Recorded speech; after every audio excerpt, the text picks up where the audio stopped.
नमस्कार, म गोविन्द बानिया। म यति बेला दक्षिण कोरियाको पोचनमा रहेको पोचनमा जुन हब आइसल्यान्ड छ त्यहाँ आइपुगेको छु। यो दक्षिण कोरियाको पोचनमा रहेको मानव निर्मित गुलाबी टापु हो।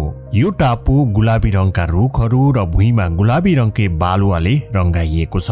खास गरी यो क्षेत्र कोरियाली जडीबुटीको ठूलो संग्रहालय रहेको क्षेत्र हो।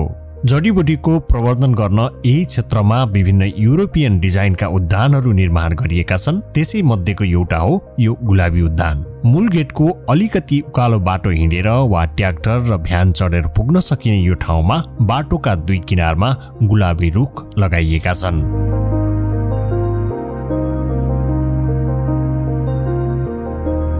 छेउमा पिङ्क मुली भनिने गुलाबी घाँस सजिएको छ। उसो त यसको गेटमा गोदावरी लगायत विभिन्न फूलहरू सजाइएको छ। यसैको माथिल्लो भूभागमा ठूलो पिङ राखिएको छ र यसलाई भनिन्छ पिङ्क वेब। छेउमा नेपालका मठ मन्दिरमा राखिने जस्तै घण्ट छ, जहाँ पालो पर्खिएर रालोमा बाँधिएको धागोले घण्ट बजाउन सकिन्छ। यसको छेउमा क्याफे पनि छ। यहाँ मध्येको सबैभन्दा आकर्षक स्थान चाहिँ यही गुलाबी टापु हो। यो टापु निकै सुन्दर देखिन्छ। छेउका गुलाबी रुखहरूले झन आकर्षण थपेका छन्। साना बालबालिकाहरू यो बालुवा खेलिरहेका छन् भने टापुबाट चिप्लेटी पनि खेलिरहेका छन्। अरू ठूला पाकाहरूले यो आकर्षक स्थानलाई पृष्ठभूमिमा राखेर फोटो र भिडियो बनाउन हतारो छ।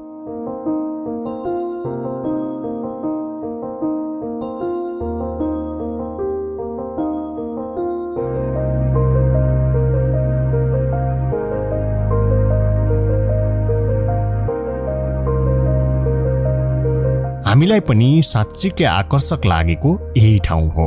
हुन त यहाँ ठूलो संसारै छ। जडीबुटी संग्रहालय, युरोपियन प्रेरणामा आधारित घर र त्यहाँका सजावटहरू, बगैँचा, क्याफे लगायत साँच्चीकै यहाँ सबै घुम्ने हो भने एक दिनले पनि पुग्दैन। उसो त यहाँ साँझ पखको माहौल झन्नै आकर्षक हुने गर्दछ। रुख, बाटो, भवन जतासुकै सजाइएका सुन्दर बत्तीहरूले झिलिमिली बन्दा साँझ नै रोमान्टिक हुन्छ। हामीले यो सुन्दर स्थानलाई तपाईहरूको सामु पनि भिडियो मार्फत बाँडेका छौं। यो भिडियो हेरेर तपाईहरूलाई पनि यो स्थानमा जान मन लाग्यो भने ट्रेन चढेर 1 नम्बर लाइनको सोयोसान स्टेशनमा झर्नुहोस् र त्यहाँबाट 57 नम्बरको बस वा ट्याक्सी लिएर जान सक्नुहुनेछ। याद गर्नुहोस्, बस हरेक 1-1 घण्टामा मात्रै छुट्छ। ट्याक्सीमा जानुहुन्छ भने तपाई 20 मिनेटमा पुग्न सक्नुहुनेछ। तपाईहरु पनि आउनु होला र यो वातावरणको मजा लिनु होला, रमाइलो गर्नु होला। तपाईहरुलाई यही जानकारी गराए आजको भिडियोमा। फेरि अर्को भिडियोमा हाम्रो भेट हुनेछ। तबसम्मको लागि म बिदा हुन्छु। नमस्कार।